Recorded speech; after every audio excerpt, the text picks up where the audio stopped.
Hello friends, welcome back to our channel. இன்றைக்கி நம்ம சேனலில் வீட்டிலேயே சுத்தமான மணலாக நெய் எப்படி காய்ச்சறதுன்னு பார்க்க போகிறோம். அதுக்கு ஒரு கடாயை ஹீட் பண்ணி 1 கிலோ பட்டர் சேர்த்துக்கலாம்.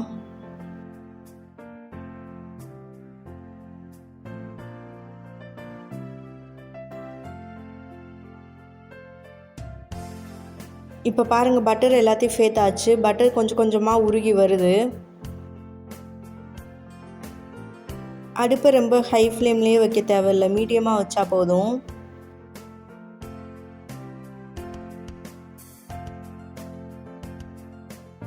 இப்போ பாருங்கள், நல்லா கொதிக்க ஸ்டார்ட் ஆயிடுச்சு. நல்லா கொதிச்சிட்ருக்கு.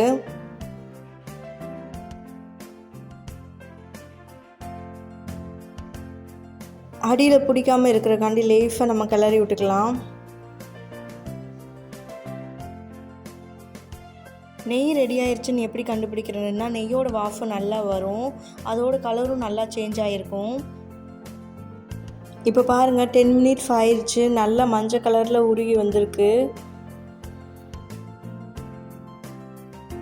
ஒரு 5 மினிட்ஸ் அப்படியே கொதிக்கட்டும், அப்போ தான் ப்ரௌன் கலரில் நல்லா வரும்.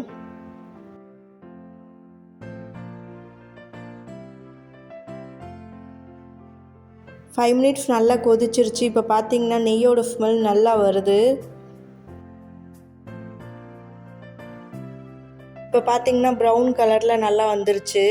இந்த ஸ்டேஜில் நம்ம நெய்யை முறிச்சிடலாம். அதுக்கு முருங்கைக்கீரையோ இல்லை கருவேப்பிலையோ நல்லா கழுவி எடுத்து வச்சுக்கலாம்.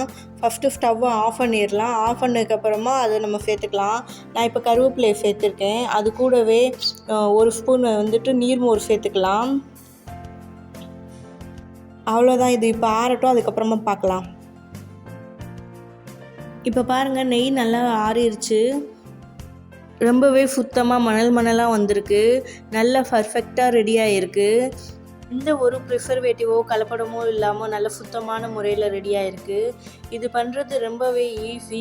நீங்களும் இந்த மெத்தடில் ட்ரை பண்ணி பாருங்கள், ரொம்ப பர்ஃபெக்டாக வரும். இதை ஒரு சில்வர் பாத்திரத்துலேயோ இல்லை கண்ணாடி பாத்திரத்துலேயோ மாற்றி வச்சுக்கிட்டோன்னா நல்லாயிருக்கும்.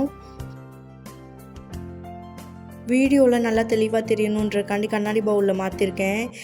நல்லா ப்ரௌன் கலரில் மணலாக சுத்தமான அக்மார்க் நெய் ரெடி ஆயிடுச்சு. குழந்தைங்களுக்கு வீட்டிலேயே இது போலவே சுத்தமாக ரெடி பண்ணி கொடுங்க, அப்போ தான் ரொம்பவே நல்லது. இந்த வீடியோ உங்களுக்கு பிடிச்சிருந்தா நம்ம சேனலை சப்ஸ்கிரைப் பண்ணி கூடவே பெல் பட்டனை கிளிக் பண்ணி வச்சுக்கோங்க.